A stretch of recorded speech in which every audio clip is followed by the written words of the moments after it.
What up, guys? Welcome to the next and final tutorial video on Java programming for beginners. To quickly recap the things that we've learned in the last video, we've seen what variables are and how to create one. We've also seen the different types of data, or the data types that we use to create our variables with. We've also seen if and then condition or if else condition. We've also seen for loops and while loops, and we finish it off with, I think, talking about for loops. So, in today's video, we're going to talk about the object-oriented programming. We're going to talk about encapsulations, inheritance, how to create methods, and also classes and constructors. Okay, let's get into it. All right, guys, let's start by understanding what classes are. I think I've already mentioned or like defined what a class is on the second or third video. Just to remind you guys though, a class just serves as a blueprint for creating objects or defining their attributes and behaviors. Okay, so just to break down some key terms here, attributes, also known as properties, are the characteristics of an object. They represent the data that an object holds.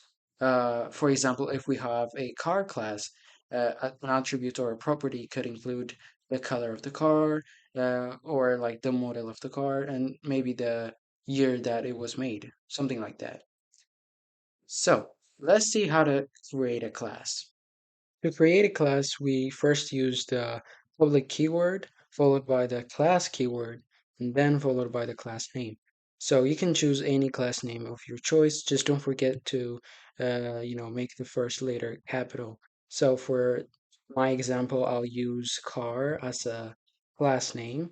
But before that, of course, we need the public keyword and the class keyword, and then followed by whatever class name you choose. And then don't forget the curly braces as they mark our domain for our classes and methods, okay?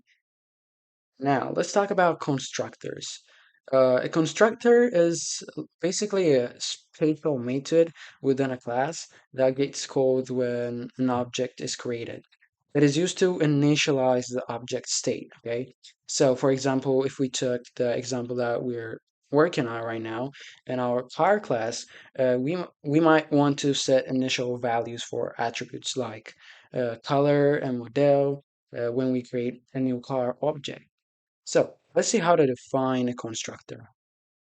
Okay, let's first actually create the properties or attributes for our class.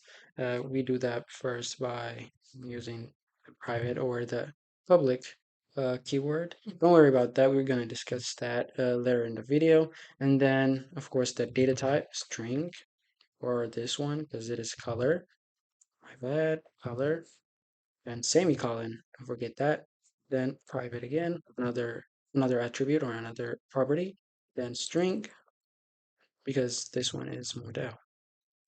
Then semicolon. And also, I think we talked about also the time of production or year of the production, right? So we can define that as private. Then int, because of course year is represented with a number, so we use the integer or the int data type. Then here, then semicolon. So this is our attributes, okay?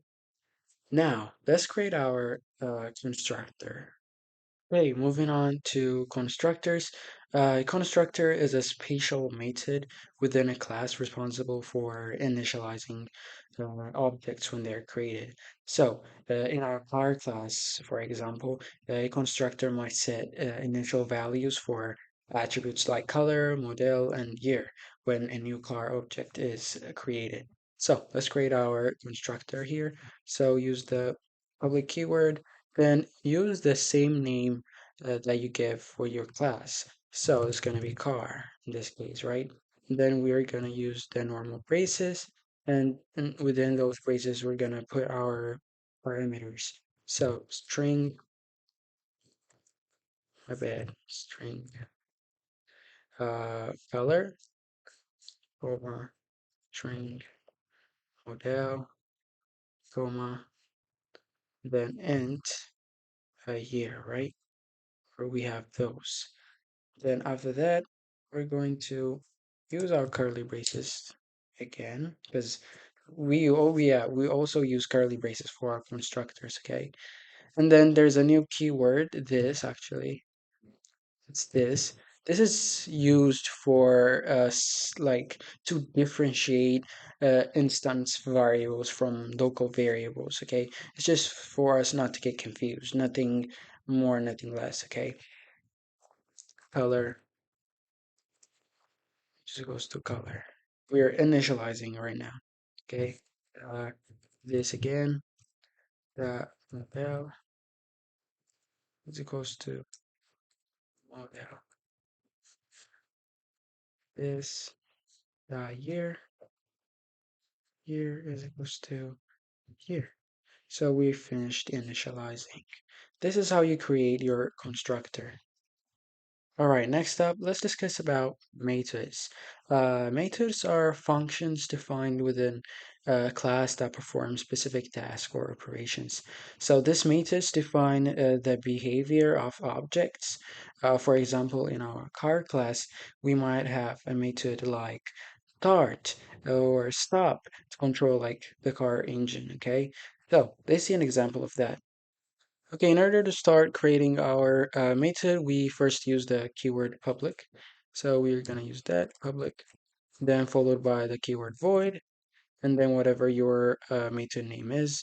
For this example, I'll use start, and then normal braces, followed by curly braces, of course, because we use curly braces to mark our domain for our classes and methods. Now our constructors too, right? So, you can put something, I'm not gonna write the code, but something logic to start the code, okay? Some type of logic that, so when you call the method, this will run, the code that you put in between the curly braces will run and basically start the car. And another, my bad, another method to stop the car. Stop, normal braces, and then curly braces. So here, basically the same thing logic to start the car. Okay, this is basically how you create meters as simple as that. Let's move on. All right, guys, let's now talk about encapsulation and access modifiers. Uh, Encapsulation is basically like the bundling of data or attributes and methods within a class. The access modifiers like public and private that we constantly use to create class, a method, our constructor. They're just basically there to control the visibility and accessibility of a class member. Public means the member is accessible from outside the class, while private means it's only accessible within the class itself. So a public member are accessible from outside the class, while private members are only accessible within the class itself, okay? All right, guys, let's talk about inheritance and polymorphism, and we're gonna end the video there, and also our tutorial, of course. Okay, basically, inheritance is a mechanism that allows a new class or subclass to inherit properties and behaviors from an existing class or superclass. This also allows us to promote code reuse and allows us to create a hierarchical relationship between classes. That's pretty much what inheritance is. While polymorphism allows objects of different classes to be treated as objects of a common superclass.